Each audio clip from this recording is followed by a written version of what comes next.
안녕하세요. 야매주식 이사부입니다. 오늘은 첫 영상으로 여러분들께 어떠한 내용을 전달해 드리면 좋을까라고 고민을 하다가 제가 최근에 읽은 주식 차트 7일 만에 마스터하는 방법이라는 책을 읽었는데 그 책 내용을 좀 소개해 드리면 어떨까 생각했습니다.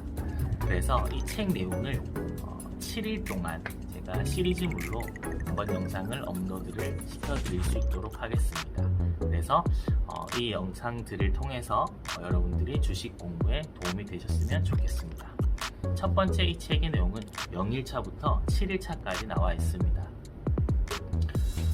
첫 번째 0일차 같은 경우에는 세 가지로 이야기를 하고 있습니다. 첫 번째는 투자 스타일에 대한 부분, 두 번째는 차트란 무엇이며 차트 분석이란 무엇인가, 세 번째는 거래량과 거래 대금이 무엇인가에 대한 내용을 다루고 있습니다. 그러면 0일차부터 한번 시작해 봅시다.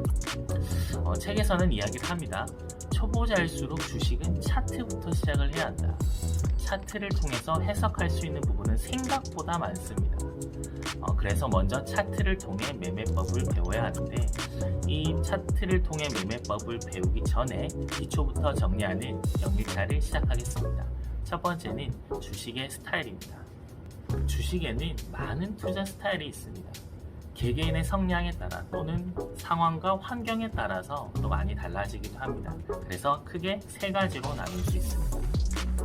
첫 번째는 데이 트레이드입니다. 이름에서 벌써 눈치채셨을까요?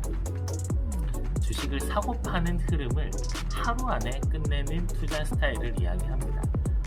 다음 날로 주식을 끌고 가지 않고 하루에 매수, 매도, 즉 사고 파는 것을 다 마치는 것을 의미합니다. 그렇다 보니 이 순간의 타이밍을 계산해서 매매를 판단하므로 이 기회를 놓치지 않기 위해서 시장을 살피면서 거래를 하는 것이 중요합니다. 아무래도 성공만 잘 한다면 단기간의 매매를 반복하다 보니 큰 수익을 이룰 수 있을 것입니다. 그러면 이 데이 트레이드를 위한 필요한 공부 방법은 뭘까요? 차트 분석 공부는 당연히 해야 하고 순간을 놓치지 않는 훈련을 거듭할 필요가 있습니다. 시장을 관찰하면서 공부하는 것이 이상적이므로 자신의 환경이 이를 가능케 하는지부터 먼저 생각해 보시기를 바랍니다. 두 번째는 스윙 트레이드입니다. 이 매매법은 하루 안에 끝내는 것이 아니라 며칠에서 몇 주 동안 주식을 보유하면서 주식을 샀는 금액과 주식을 판매할 가격의 차이로 이익을 노리는 투자 스타일입니다. 데이 트레이드와는 마찬가지로 타이밍의 포착이 중요하기는 하나 데이 트레이드만큼 순간적인 판단과 실시간으로 시간을 쏟지는 않아도 됩니다. 그렇다 보니 아무래도 회사원이나 계속 들여다볼 수 없는 사람들에게 적합한 투자 스타일이라고 보시면 됩니다. 그러면 이 스윙 트레이드를 위한 공부 방법은 무엇일까요? 맞습니다. 차트 분석 공부가 중요합니다. 그래서 오늘을 시작으로 시리즈로 지킬 이 영상들을 꼭 공부해 보시기를 바랍니다. 세 번째 투자 스타일은 장기 투자입니다.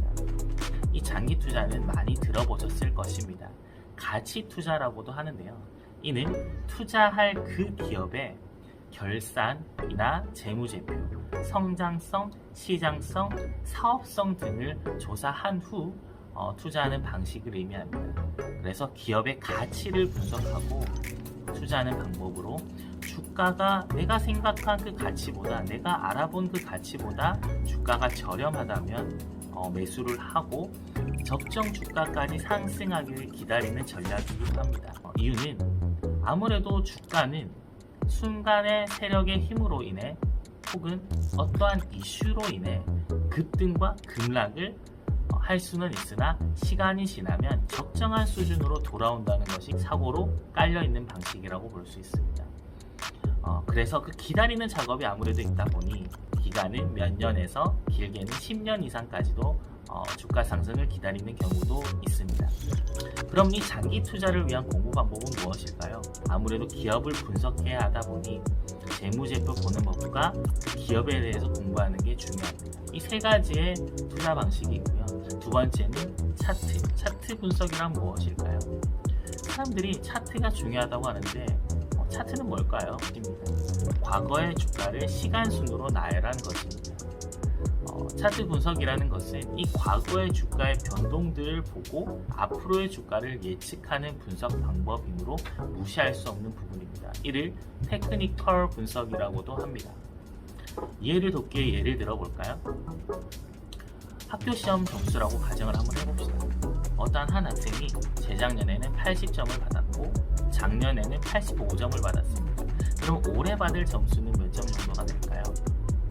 아무래도 한 80점 플러스 마이너스 정도가 되지 않을까요? 잘 치면 90점, 못 치면 75점, 이 평균값 정도가 될 것입니다. 두 번째 학생은 재작년에는 50점, 작년에는 52점. 그럼 올해는 몇 점 정도 받을까요? 크게 달라지지 않는 한, 크게 미친듯이 공부하지 않는 한 아무래도 51점이나 53점 정도 되지 않을까요? 이처럼 차트를 분석하고 이전의 주가를 확인하는 것이 이렇게 중요합니다. 이전의 주가를 확인한 것으로 인해서 우리가 예측할 수 있다는 것입니다. 방금 우리가 그 두 학생의 평균을 예측한 것처럼요. 그래서 이 차트 분석을 제대로 한다면 이전의 차트를 보고 예전에는 올라가겠지 했던 것이 이제는 과거의 움직임이 이러이러했으니 사야지, 올라갈 거야 라는 확신에 찬 마인드셋으로 바뀌어야 합니다. 세 번째, 그러면 거래량과 거래대금의 관계는 무엇일까요? 해당 용어는 매매할 때 중요하게 작용할 수 있으니 꼭 알아둡시다. 거래량이란 그날 매매가 이루어진 주식의 수를 의미합니다. 어느 주식을 100주 구입을 했다면 반대로 그 100주를 판 사람이 있겠죠. 그러면 이때 이 주식의 거래량은 100주가 됩니다. 그럼 거래대금은 뭘까요? 거래량과는 다르게 주식의 수만을 이야기하는 것이 아니라 주가까지 고려하는 것이라고 보시면 됩니다. 즉 조금 전에 100주를 거래량으로 나왔지만 한 주당 금액이 5만원이다 라고 가정을 한다면 100주 곱하기 5만원이 되어서 500만원의 거래대금이 되는 것입니다. 이렇게 계산을 하는 것인데 거래량이 높더라도 거래대금이 얼마 되지 않을 수 있기 때문에 이러한 부분을 알고 계셔야 됩니다. 거래량은 30만이라고 어떠한 주식을 가정을 해봅시다. 한 주의 가격이 500원이에요. 그러면 30만 주 곱하기 500원으로 거래대금은 얼마가 되죠? 네, 1억 5천만 원이 됩니다. 거래량에 비해서는 거래대금이 조금 작은 것을 알 수 있습니다. 이렇듯 거래량을 보고 꽤 많이 거래되는 종목이구나 했는데 사실상은 잘 들여다보면 주가가 낮다 보니 거래대금은 많지 않은 경우도 많이 있습니다. 그래서 초보자들은 거래량을 보는 것보다 거래대금이 많은 것을 선택해서 매매하는 것을 추천합니다. 하루 최소 50억 원에서 100억 원 이상인 종목을 거래하는 것을 추천합니다. 또 왜 거래량과 거래대금이 중요할까요? 앞서 눈치를 채셨는지는 모르겠지만 주식이라는 것은 사는 사람이 있어야 팔리는 것이고 반대로 파는 사람이 있어야 사는 것이므로 거래량과 거래대금이 활발해야 이러한 부분들이 이루어지지 않을까요? 당연한 이야기겠죠. 그래서 이 거래량과 거래대금을 보는 것이 중요합니다. 단기적인 투자 스타일인 데이 트레이드와 스윙 트레이드는 사업의 성장률은 크게 중요하지는 않습니다. 그걸로 인해서 주가가 움직이기보다는 그때의 수요와 공급으로 결정되기 때문에 투자를 할 때 사고자 하는 힘과 팔고자 하는 힘, 그 중에 어느 쪽이 더 강한지를 읽어내면 수익을 내는 것입니다. 이를 가능케 하는 것이 바로 차트 분석입니다. 그렇기 때문에 이 차트 분석이 정말 중요하다라고 말씀을 드릴 수 있을 것 같습니다. 다 이제 차트 분석이 얼만큼 중요한지 알겠죠? 네, 오늘은 가볍게 오리엔테이션 및 용어 정리를 했습니다. 앞으로 이어질 시리즈도 많이 사랑해 주시고 많이 봐주시고 그걸 통해서 공부하셔서 여러분들은 성공적인 투자를 하시기를 바랍니다. 감사합니다. 이사부였습니다.